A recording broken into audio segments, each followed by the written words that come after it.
మెదక్ పట్టణంలో ఛత్రపతి శివాజీ జయంతి వేడుకలు శివాజీ సైన్యం ఆధ్వర్యంలో ఘనంగా నిర్వహించారు. సందర్భంగా జూనియర్ కళాశాల నుండి రామదాస్ చౌరస్తా మీదుగా పాత బస్టాండ్ మీదుగా వెల్కమ్ బోర్డు వరకు శివాజీ శోభయాత్ర పురవీధుల గుండా ద్విచక్ర వాహన ర్యాలీని నిర్వహించారు.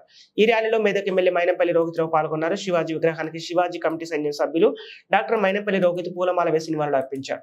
ఈ సందర్భంగా ఎమ్మెల్యే మైనంపల్లి రోహిత్రావు మాట్లాడుతూ శివాజీ తల్లి జిజియాబాయి గొప్ప హిందూ భక్తురాలు. ఈమె హిందూ ధర్మ పరిరక్షకుడుగా ఉండాలని శివాజీకి బాల్యం నుంచి రామాయణము మహాభారతం కథలు వర్ణించి చెప్పి అతనిలోని శౌర్యాన్ని రగిలించి ఒక వీరునిగా తీర్చిదిద్దారు. మరాఠా సామ్రాజ్యాన్ని స్థాపించి మొఘలులను ఎదిరించిన యోధుడిగా శివాజీ నిలిచారని కొనియాడారు. ఛత్రపతి శివాజీ చూపిన మార్గంలో యువత నడుస్తూ సమాజ అభ్యున్నతికి తోడ్పడాలని సూచించారు. త్వరలో రామదాస్ చౌరస్తా ఆధునీకరిస్తామని ఎమ్మెల్యే తెలిపారు. ఇటు కార్యక్రమానికి MLA doctor Mynampally Rohit, municipal chairman Chandrapal, vice chairman Mallikarjuna Goud, Shivaji సైన్యం కమిటీ అధ్యక్షుడు మాయాశంకర్, ప్రధాన కార్యదర్శి గడ్డం శ్రీనివాస్, ఆర్ఎస్ఎస్ ప్రతినిధి బలప్రతి గణేష్ అధికారులు పాల్గొన్నారు.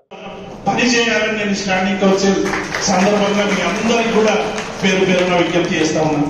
వేదిక మీద ఉన్నటువంటి జిల్లా కార్యదర్శి రాజ్ కుమార్ గారికి, మా సంగారెడ్డి జిల్లా కార్యదర్శి మిత్రుడు రవి గారికి, మరి సుదీర్ఘ కాలం పాటు తెలంగాణ ఎన్జిఓ సంఘంలో నాకు సహచరులుగా ఉండి అనేక పోరాటాల్లో పాల్గొన్నటువంటి ఆనాడు అధ్యక్ష బాధ్యతలు నిర్వర్తించినటువంటి మిత్రుడు శ్రీనివాసరెడ్డి గారికి, మిత్రుడు శ్యామ్ గారికి, నాగరాజ్ గౌడ్ గారికి, ఇక్బాల్ పాషా గారికి, శేఖర్ గారికి, అనురాధ గారికి, వేదిక మీద చాలా మంది పెద్దలు, అనేక మంది ఆఫీస్ బేరర్స్ ఉన్నారు. వారికి అందరికీ కూడా పేరు పేరున అభినందనలు. వేదిక ముందున్నటువంటి మహిళా ప్రతినిధులకి, వివిధ డిపార్ట్మెంట్ లో పనిచేస్తున్నటువంటి ఉద్యోగులకి, అలాగే పత్రికా విలేకరులకు అందరికీ పేరు పేరున హృదయపూర్వకమైనటువంటి నమస్కారం. డైరీ ఆవిష్కరణ అంటేనే తెలంగాణ ఎన్జిఓ సంఘంలో ఒక చరిత్ర. అసలు ఈ డైరీకి రావాలంటే కూడా చాలా మంది భయపడేటువంటి సన్నివేశాలు మనం తెలంగాణ ఉద్యమ సందర్భంగా చూసాం. బయట ఆ పార్టీలు ఏ నిర్ణయం తీసుకోలేక అటు ఇటు సతమతం అవుతున్నప్పుడు మా ఉద్యోగుల దగ్గరకు వచ్చి మా పార్టీ అభిప్రాయం ఏం చెప్పాలి, తెలంగాణ పట్ల ఏం స్పష్టీకరణ చేయాలనేటువంటి విషయంలో చాలా మంది వెనుక ముందుకు వేసేవారు. అటువంటి సందర్భంలో తెలంగాణ ఎన్జిఓ సంఘం మీ నాయకత్వాలు ఏమైనా పర్వాలేదు, మీరు మా పట్ల ఎట్లా ఉంటారు, తెలంగాణ ప్రజల పక్షం ఉంటుందా లేదా అని వాళ్ళందరినీ కూడా గౌరవించి ఈ వేదిక మీదకి తీసుకొచ్చి ఈ వేదిక ద్వారా తెలంగాణ ప్రజల ఆకాంక్షల్ని సరైనటువంటి రీతిలో ప్రకటించినటువంటి వేదిక తెలంగాణ ఎన్జిఓ సంఘం డైరీ అనేటువంటి విషయాన్ని నేను ఈ సందర్భంగా గుర్తు చేస్తా ఉన్నాను. అనేక మంది ముఖ్యమంత్రులు, చాలా మంది నిరంతరం అందుబాటులో ఉండి ప్రజాప్రతినిధులను కలిసి ఎప్పటికప్పుడు సమస్యలు పరిష్కరిస్తున్నటువంటి మిత్రుడు నరేందర్ గారికి, ఈ సమావేశానికి ముఖ్య అతిథిగా వచ్చినటువంటి గౌరవ జిల్లా కలెక్టర్ రాజేష్ గారికి, చాలా మంది కలెక్టర్లు, మనం అనేక మంది కలెక్టర్లను చూసినాం. మన దగ్గరకు వచ్చినటువంటి ప్రతి కలెక్టర్ కూడా మరి అదృష్టంగా మనం భావించాలి. అనేక మంది, ఒకరిద్దరు మినహా అనేక మంది కలెక్టర్లు కూడా తెలంగాణ ఎన్జిఓ సంఘానికి ఒక కుటుంబ సభ్యుల్లాగా ఉండి, కేవలం ఎన్జిఓలు అంటే మనకు సంఘం ఉంటుంది, మన సంఘ నాయకుల మీద కానీ సంఘ సభ్యుల మీద కానీ ఏవైనా చిన్న చిన్న ప్రజాప్రతినిధులతో కానీ బయట కానీ సమస్యలు వచ్చినప్పుడు మనం ఉమ్మడిగా ఆర్గనైజ్డ్ గా వాటిని ఎదుర్కొనేటువంటి శక్తి ఉంటుంది. కానీ జిల్లా కలెక్టర్ గారు, అసిస్టెంట్ కలెక్టర్ గారు ఒక్కరు ఉన్నప్పటికీ కూడా మొత్తము ఈ జిల్లాలో ఉన్నటువంటి ఉద్యోగులకు అందరికీ పెద్ద తండ్రి లాంటి కలెక్టర్కి ఏది వచ్చినా దాన్ని ఎదిరించి నిలబడి ఆయా జిల్లా కలెక్టర్లకు మనోధైర్యాన్ని ఇచ్చి అభివృద్ధిలో ముందుకు చేసినటువంటి గొప్ప చరిత్ర తెలంగాణ ఎన్జిఓ సంఘం అనేటువంటి విషయాన్ని నేను ఈ సందర్భంగా మా కలెక్టర్ గారికి గుర్తు చేస్తా ఉన్నా. అటువంటి కలెక్టర్, చాలా మంది కలెక్టర్ రాగానే ఎప్పుడు పోతాడు, ఎప్పుడు బదిలీ అవుతాడు అని కొంతమంది పట్ల మనం అనుకుంటాం. కానీ రాజర్షి పట్ల మా జిల్లా ఉద్యోగులందరూ కూడా ఇటువంటి కలెక్టర్ ఎప్పుడు మాకు ఉండాలనేటువంటి ఒక భావన రావడం అనేటువంటి నిజంగా మన అందరికీ సంతోషం. వారికి వారి టెన్యూర్లో మంచి అభివృద్ధి జరిగే విధంగా వారికి ఈ 33 జిల్లాల్లో మంచి పేరు తెచ్చి ప్రభుత్వం వచ్చిన తర్వాత ప్రజావాణి కార్యక్రమం కానీ ప్రజాభవన్ లో పెట్టిన ట్యూస్డే అండ్ ఫ్రైడే ఏవైతే కార్యక్రమం ఉన్నాయో ప్రజల దగ్గర మనం ఏ విధంగా సమస్యలు మంచిగా విని దానికి సాల్వ్ చేయడానికి కృషి చేయాలి. ప్రభుత్వం నుంచి ఒక దిశానిర్దేశం ఉంది కాబట్టి ఆ దిశానిర్దేశంలో కూడా మీరు ఖచ్చితంగా ప్రతి ఒక్కరూ పనిచేయాలి. మన జిల్లాలో ఉన్న సంక్షేమాన్ని పథకాలు కావచ్చు, ప్రజల సమస్య కావచ్చు, అందరూ కలిసి ఏ విధంగా తొందరగా సాల్వ్ చేయాలి నేను మీ అందరితో కోరుతూ ఇంత మంచిగా అవకాశం ఇచ్చినందుకు, నాకు పిలిపించినందుకు జిల్లా అధ్యక్షుడు నరేంద్ర గారికి, రాజ్ కుమార్ గారికి, ఇక్కడికి వచ్చిన వేదిక పైన ఉన్న అందరూ అధికారులకి, మాజీ అధ్యక్షులు, మాజీ మెంబర్స్ అందరికీ కూడా ధన్యవాదాలు తెలియజేస్తూ సెలవు తీసుకుంటాం. సమస్యలు ఉన్నాయో తీసుకొని వెళ్ళి ఇవి అన్ని సమస్యలు ప్రభుత్వం దృష్టిలో కూడా ఆల్రెడీ ఉంది. వారు కూడా ఖచ్చితంగా తొందరగా ఈ సమస్యలకు ఏ విధంగా రిజాల్వ్ చేయాలి దాంట్లో డిస్కషన్ అవుతున్నాయి. కాబట్టి మీ ఏమైతే ఈ రోజు 3 పెట్టింది తీర్మానాలు ఉన్నాయి తొందరగానే నేను సాల్వ్ అవ్వాలి. నా తరఫు నుంచి కూడా ప్రభుత్వంకి ఇంకా ఏ విధంగా మంచిగా మెసేజ్ కూడా తీసుకుని వెళ్ళాలి, నేను కూడా దాని పరంగా ఖచ్చితంగా కృషి చేస్తాము, మీ అందరికీ కూడా హామీ ఇస్తున్నాము. సో సామాజిక మార్పులకు సంబంధించిన కార్యక్రమం కావచ్చు, ప్రజలు సంక్షేమం అంటే ప్రభుత్వం చెప్పండి ఏవైతే సంక్షేమాల కార్యక్రమాలు కావచ్చు, ఉద్యోగుల సమస్య కావచ్చు, దయచేసి ఇందాక దేవప్రసాద్ గారు చెప్పినట్టు యూనిటీ చాలా ఇంపార్టెంట్.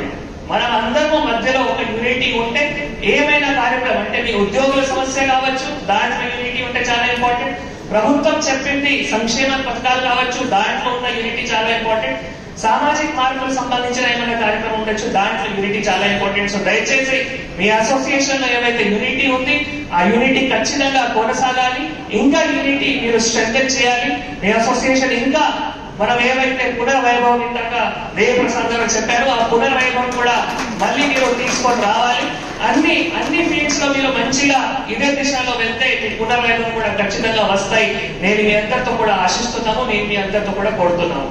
లాస్ట్ ఒకటే మాట చెప్తున్నా, మనం ప్రభుత్వం అధికారులు ఉన్నామంటే కొన్ని మన దగ్గర ప్రజల సమస్యలు చాలా వస్తాయి. కొన్ని సమస్యలు మనం సాల్వ్ చేయగలుగుతాము, కొన్ని సమస్యలు మనం సాల్వ్ చేయలేకపోతాము. కానీ మనం ఒకటే, ప్రజలు ఎవరైనా వచ్చినా మనం ఖచ్చితంగా వారి సమస్య వినాలి. వారి సమస్య విని వారికి ఒక 5 నిమిషాలు మీరు ఇస్తే చాలా సంతోషిస్తారు. కాబట్టి మనం ఫీల్డ్ స్టాఫ్, మీరు అందరూ చాలా మంది ఫీల్డ్ స్టాఫ్ ఉన్నారు, ఆఫీస్ స్టాఫ్ ఉన్నారు. కాబట్టి మీ దగ్గర ఎప్పుడైనా ప్రజలు వస్తే ఏమైనా సమస్యలు ఉన్నా మీరు చేసుకోగలిగితే తొందరగా చేయండి, చేయకపోతే ఖచ్చితంగా 5 నిమిషాలు వెళ్ళి ఆయనకి ధైర్యం కూడా మీరు అందరూ ఖచ్చితంగా కలిగించాలి. నేను మీ అందరూ ఉంటాను. సో ఇక్కడ పంచాయత్ సెక్రటరీ కావచ్చు, ఏఎన్ఎం కావచ్చు, అంగన్వాడీ టీచర్ కావచ్చు, ఇరిగేషన్ లో ఉన్న ఆఫీసర్స్ కావచ్చు. సో ఫీల్డ్ నుంచి మనం ఆఫీస్ వరకు ఉంటారు. కాబట్టి మనం చెప్పింది అంటే ప్రభుత్వం చెప్పింది ఏమైనా సంక్షేమ పథకాలు విజయవంతంగా చేయాలి అంటే మీ అందరి సహకారంతోనే మాత్రమే అవుతాయి. సో ఇంతకుముందు మనం పోయిన సార్లు కూడా మనం ఎలక్షన్స్ ఏవైతే 2023 మనం అసెంబ్లీ ఎలక్షన్స్ చేశాము, చాలా ప్రశాంతంగా అయింది. మన జిల్లాలో ఓటింగ్ పర్సెంటేజ్ కూడా చాలా రావడం జరిగింది. దానికి మీ అందరూ ప్రతి ఒక్కరు మీ పాత్ర చాలా క్రూషియల్ ఉంది. మీ అందరికీ కూడా శుభాకాంక్షలు తెలియజేస్తున్నాను. ఎందుకంటే కింద లెవెల్లో పంచాయత్ సెక్రటరీ ఎంత కృషి చేశారు, కింద లెవెల్లో అంగన్వాడీ టీచర్ బిఎల్ఓగా ఎంత కృషి చేశారు, కింద లెవెల్లో ఉన్న ఏఎన్ఎం ఎంత కృషి చేశారు. సో వాళ్ళ కృషి వల్లనే జిల్లాలో అన్ని ప్రశాంతంగా కార్యక్రమం అవుతున్నాయి. కాబట్టి మీ అందరికీ ధన్యవాదాలు తెలియజేస్తున్నాను. దీంతో పాటు మన కొత్త ప్రభుత్వం వచ్చిన తర్వాత మొదటి చాలా కార్యక్రమం అంటే ప్రజాపాలన కార్యక్రమం. ప్రజాపాలన కార్యక్రమంలో అన్ని డిపార్ట్మెంట్స్ ఇన్వాల్వ్ అయ్యి, ఒక డిపార్ట్మెంట్ మాత్రమే కాదు అన్ని డిపార్ట్మెంట్స్ ఇన్వాల్వ్ అయ్యి ఫీల్డ్ స్టాఫ్ నుంచి, మళ్ళీ అని చెప్తున్నా, ఫీల్డ్ స్టాఫ్ నుంచి ఆఫీస్ వరకు ఉన్న ప్రతి ఒక్క స్టాఫ్ ఇన్వాల్వ్ అయ్యారు. దాంట్లో కూడా ప్రతి ఒక్క డిపార్ట్మెంట్ చాలా నిజాయితీగా పనిచేశారు. ఎక్కడైనా ఏమైనా చిన్న ఇష్యూ రాకుండా మనం 8 రోజులు ప్రజాపాలన కార్యక్రమం కూడా ప్రతి ఒక్క గ్రామ సభ పెట్టి, ప్రతి ఒక్క వార్డ్ సభ పెట్టి కూడా విజయవంతం చేయడం జరిగింది. దాంట్లో కూడా మీ ప్రతి ఒక్క పాత్ర చాలా కీలకమైన ఉంది. కాబట్టి మీ అందరికీ కూడా ధన్యవాదాలు, శుభాకాంక్షలు తెలియజేస్తున్నాం. సో ఇలానే అన్ని కార్యక్రమాలు మనం సామాజిక ఏమైనా మార్పు సంబంధించిన కార్యక్రమాలు కావచ్చు, మన ఉద్యోగులకు సంబంధించిన ఏమైనా సమస్యలు కావచ్చు. ఈ రోజు ముఖ్యంగా ఆ 3 తీర్మానం కూడా చాలా కరెక్ట్ గా మీరు ఐడెంటిఫై చేసి పెట్టడం జరిగింది. సో ఈ రోజు నా ఎగ్జిక్యూటివ్ మనం ఏమైతే మీటింగ్ జరుగుతుంది దానికి కూడా మీకు ధన్యవాదాలు తెలియజేస్తున్నాము. ఎందుకంటే సంఘం ఎందుకు ఉండాలి దాని గురించి నేను ఒక మాట చెప్తాను. ఇప్పుడు మన జిల్లాలో అంటే చాలా ఇలానే సంఘాలు ఉన్నాయి. మన దగ్గర చాలా మంది అధికారులు కూడా పనిచేస్తారు. సో ఖచ్చితంగా ఎవరైనా అధికారులు పనిచేస్తారంటే కొన్ని సమస్యలు ఉంటాయి, తర్వాత కొన్ని తప్పులు కూడా ఉండొచ్చు. ఎందుకంటే ఒక హ్యూమన్ బీయింగ్ నేచర్ ఉంటాయి. ఖచ్చితంగా ప్రతి ఒక్క హ్యూమన్ బీయింగ్ అన్ని పనులు కరెక్ట్ చేయాలి అంటే అది కష్టం ఉంటుంది. సో కొన్ని కారణం వల్ల, కొన్ని కారణం కాకుండా కూడా కొన్ని తప్పులు ఉంటాయి. సో ఒక సంఘాలు ఉంటే మాకు అంటే మనకి జిల్లా అడ్మినిస్ట్రేషన్ లో బయట నుంచి అంటే ఒక ఇండిపెండెంట్ ఫీడ్బ్యాక్ రావాలి అంటే దాంట్లో ఒక సంఘం రోల్ చాలా ఇంపార్టెంట్ ఉంటుంది. సో నేను ఇక్కడ జిల్లాకి వచ్చిన తర్వాత అంటే నాకు సుమారుగా అంటే 1 year కంప్లీట్ అయింది. సో ఆ 1 year లో నేను చాలా సార్లు ఇక్కడ మన సంఘం అధ్యక్షుడు అండ్ వారు అందరూ కార్యవర్గంతో కూడా చాలా సార్లు ఇలానే జిల్లా ఉద్యోగుల సమస్యల పైన డిస్కషన్ కూడా అయింది. అండ్ నేను ఉన్న వరకే అన్ని సమస్యలకి ఏ విధంగా సాల్వ్ చేయాలి వాటికి నేను కృషి చేసి అన్ని సమస్యలు కూడా సాల్వ్ చేయడానికి కూడా ప్రయత్నం చేయడం జరిగింది.